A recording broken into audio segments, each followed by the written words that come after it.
You might have seen all of these videos. Don't buy these houses. Avoid these houses. Houses not to buy. Instead of being just another realtor telling you what houses to avoid, I decided to ask Jeff, my inspector, who has over 20 years of experience, on his professional advice. Thank you for joining us. Hi, I'm Diana, your relocation realtor, and today our guest is Jeff, who is the owner of Ace Preferred Inspections. He has over 2 decades of experience in house inspections, and he has a crew of 10 that I lean towards during our home inspections. So today we're going to cover it all from houses to avoid. Stay tuned to the end so you don't miss out. Thank you for joining us this morning, Jeff. It's my pleasure, Diana. Thanks for having me. So I'd like to lead into maybe some of the houses that we need to avoid buying. I know that there's so many red flags out there, from mold to houses built before 1978 with lead in the walls. And then there are just general construction things that when we see, like the subflooring uneven, all sorts of things. Let's lead into those on some of the houses that we need to definitely avoid. A lot of people are moving into the area. They don't have time to find a fixer-upper and deal with that. So, what are the major problems that you have to be real careful with, or find another house? You touched on pre-1978 and the lead issues. Um, a lot of houses have been renovated properly so that there are no lead issues, even if it was built before 1978. But some of the telltales to look for in that type of house, if there is a lot of peeling paint inside and out, perhaps you need to be careful, invest in some extra evaluation and see what you're up against there. And that might be one that you want to be very careful with. When people have not managed moisture properly, one of the first things you see with that is fungal growth in the house. And you can't really tell what that fungal growth is until you test it. But if you do the testing and it comes back as mold, there are a number of types of mold that can be very hazardous to people, and some of them aren't as big of a deal. But you do have to be careful with that because mold remediations can cost in the thousands, is one to be careful with. Termites are a huge concern in this area. We do termite inspections, and we've seen those little buggers and get into houses and places that you just can't imagine. So if there is substantial termite damage in a house that we can see, that raises the question of how much damage is there that we can't see, because termites have a tendency to get in and then they go all over the place, and you can't tell where they are until you start pulling walls apart and do things like that. So there can be a risk to somebody buying a house that has termite activity and damage. These days, it used to be that roof problems were something to be very careful with, but these days, roofs cost a lot of money, but you get the right person to do the work and they send a crew out, and depending on the size of the house, that's how they determine the size of the crew. And most roof jobs these days are like a one-day event, so it's not too big of a deal. About the only other thing that I would put in the category to be very careful with and maybe nudge you to avoiding it is houses that have major moisture problems in their crawl space. Moisture in the crawl space is a very sensitive topic that I don't have time to discuss in depth here, but the bottom line is that if you aren't taking care of your crawl space properly, or the prior owners haven't taken care of it properly, it's possible for people to unknowingly rot the house right out from under them, and have to spend thousands and thousands of dollars to get that fixed. So, there are some things that can be done to tame the moisture problem under the house. We can help you figure that out if you need to, but that's a big one. Those are probably about the biggest flag. I guess one of the other ones might be that if you're looking at a house that has a big addition or a lot of work has been done, sometimes contractors or owners will be sneaky and not pull permits for that work, and that poses a lot of risk for somebody, and sometimes that gets sorted out during the due diligence period and prior to closing. But those are about the big ones that come to mind. Is there anything else on your mind about that? Yeah, do you remember? So, just to give you guys a little bit of a background, I had a training with Jeff about a week and a half ago. So that's why I invited him on the show, and he is my preferred inspection company now. So I would like to talk a little bit about those split hair cracks that you see in the foundation, especially around the garage area. That really gets everybody alarmed, saying what's wrong. And I've seen them in new construction homes too, like brand new construction homes, and then slabs like in the back patio area, they will have like a crack in the concrete. Let's talk a little bit about that. Okay. And you know, those didn't bubble up to my category to avoid, because cracks in concrete are very, very common. You know, what often happens when a house is built is the concrete is poured, and the builder may or may not put a sufficient number of control joints in the concrete. And what control joints are supposed to do is define where the concrete will crack, so it cracks in a straight line and it's not in a place where people notice it as much and get worried about it. But if the builder or contractor doesn't put in enough control joints, the concrete will crack naturally because of shrinkage effects, where as concrete cures and everything dries out, there's a little bit of shrinkage that will contribute to some minor cracking. And then just thermal effects over the years, as concrete expands and contracts, that will lead to some stress relief cracks that naturally develop in certain places. I would say 999 times out of 1,000, those little hairline cracks you see in you know, in driveways, sidewalks, front porch slabs, floor slabs, garage floors, most of the time they're nothing to be worried about, and it's just an occurrence. It's kind of a known property of concrete.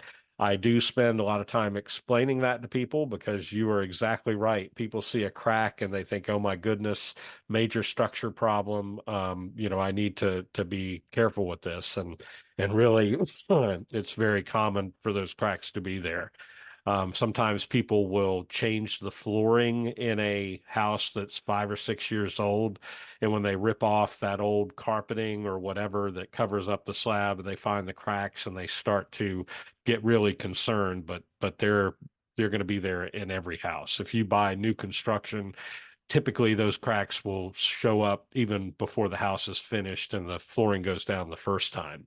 And for perspective, you know, when we look at cracks like that, we generally don't give them a second thought until the cracks are more than 1/4 of an inch wide, and or you're starting to get separation across the face of the crack. So if you can drag your finger across the crack and kind of feel a bump, that tells you that those different parts of the slab are moving in relation to each other, and maybe something else is going on that bears further investigation.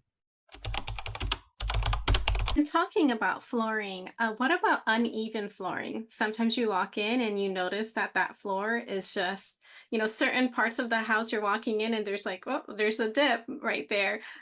Is that a huge concern that you have to, like you talked about the crawl space and how huge that is with the moisture barrier being trapped and how it's rotting away underneath the house?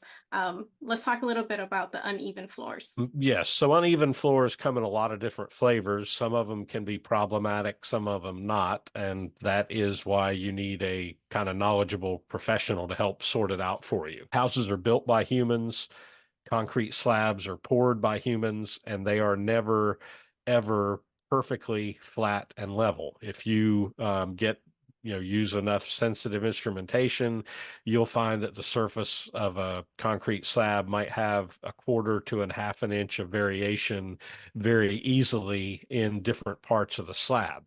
So what ends up happening, especially with a lot of the modern floating floor products, is as you walk across that floor, you might feel the sensation of movement underneath that floating flooring, just because the slab below is not dead, flat, level, and perfect.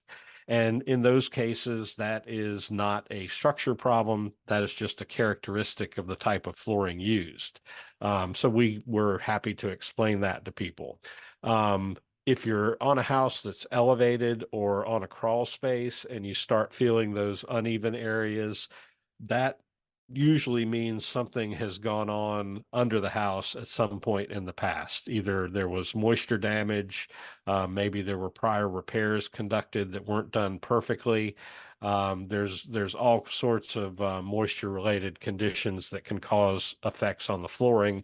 So you do have to be a little more careful on those types of houses. Perfect. Now, something that we didn't talk about that's equally alarming is asbestos. And we still have that here in the Charleston area, South Carolina. So let's talk a little bit. We know that if you don't harm it, it's not going to harm you. Like, meaning if you don't scratch it, if you don't like move it around, like it's just not, because it's an airborne particle. So if you inhale it into your lungs, it's quite dangerous. So there's some ways to avoid it. But let's say that it has been disclaimed on a disclaimer that it is known to have asbestos, or one of the inspectors came out and declared that they think that there are some signs that there is asbestos. First off, asbestos was used for many, many, many years in a very wide variety of building products. Because there are a lot of good characteristics to asbestos, but as you pointed out, when it becomes friable and the particles get in the air and people breathe those particles, that's pretty much a guarantee of cancer 20 or 30 years down the road. So you do have to be careful with it. So first off, you don't know that you have asbestos until you test it. That there are a lot of materials that look very similar, and some of them are asbestos and some of them not. So without that testing, you can't tell for sure. It's very common for the asbestos to be in like spray textured ceilings, especially if you see the texture that has sort of mica flakes in it or little shiny particles. A lot of times that's asbestos. It's very common in flooring adhesives, insulation products, and we do still find it in houses on occasion. You talked about some of the ways to abate the asbestos, and one of the strategies is to remove it. And removing it can be time consuming and expensive because you have to set up containment boundaries and be careful with the way that you do the removal so you don't spread the dust all over the rest of the building. There are techniques that professionals use for that, where first off, they've got respirators and protective clothing to protect them. And then they'll usually wet or moisten the material so it doesn't become airborne as easily, and clean it up that way. And any of that material that is created is treated as hazardous waste. There's a special way to double bag it, and you have to take it to a special land site, all of which adds money to the effort to deal with it. The other strategy, which is perfectly acceptable, is called encapsulation is the fancy word. Concealing it is another way of looking at it, and there's nothing inappropriate or unethical or wrong about doing the encapsulation or concealment method. A good example of that is there were many houses built in the 50s and 60s that had asbestos shingle siding on the house. And if that material is in good shape, there's no reason to replace it, but it's kind of fallen out of style. And a lot of people have installed new, more modern siding materials right over the top of the asbestos. So that's one of the ways of encapsulating it. And as long as you don't remove that wall or somehow disturb that underlying material, that is perfectly safe and acceptable, and there's never going to be any health problems with that.